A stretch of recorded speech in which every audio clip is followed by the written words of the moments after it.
On today's Community Wednesday, let's break down a sniper support Uzi.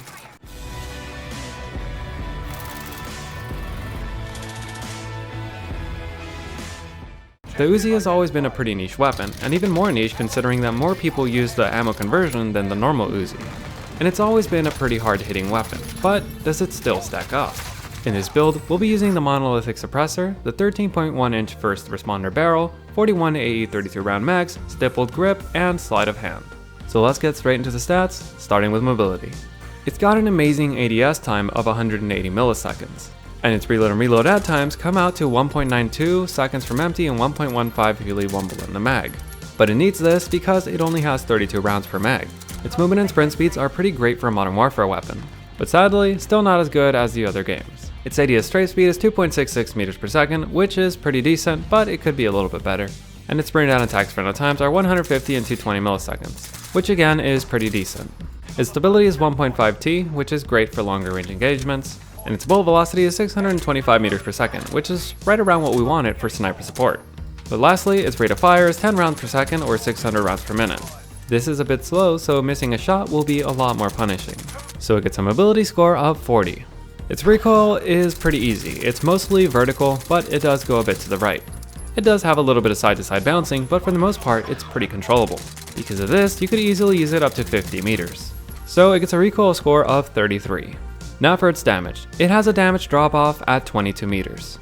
In 250 HP modes, its upper torso TTK is going to be the only decent one, where it gets an average score. Everywhere else is going to be pretty bad. In between 22 and 30 meters, it's not going to be very competitive whatsoever. Beyond 30 meters though, it's gonna get an above average upper torso TTK and average headshot, lower torso, and limb TTKs. This is pretty decent because you'll be able to compete against other SMGs, but more importantly, assault rifles. If you get one headshot in the mix at any range, you can reduce your shots to kill by 1, giving you an extremely great TTK. However, every single other shot has to be an upper torso shot, and while this may be doable in the first damage range, in the second and third is very unlikely. But regardless, always aim for the upper torso and the head because you never know, you may just get enough to lower your TTK. In modes with 300 HP, it's going to get similar scores in the first damage range and between 22 and 30 meters. Beyond 30 meters though, it's still going to get an above average upper torso TTK and an average headshot TTK, but its lower torso and limb TTKs are going to be below average. And even worse is that one headshot is not going to be able to reduce your TTK. So just like many other weapons, the Uzi with 41 AE rounds is not as viable in 300 HP modes as it is in 250 ones. So it gets a damage score of 40.08. And when we add up all the categories, it gets a final score of 113.08. This is a little low for a sniper support weapon since they're usually between 120 and 130. The problem with using something like an Uzi is that the Cold War AK-47 has the same rate of fire but gets better TTKs both at closer range and at longer range, and it doesn't have the drop-off so early on.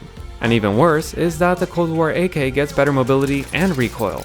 But am I saying that the Uzi is a bad weapon?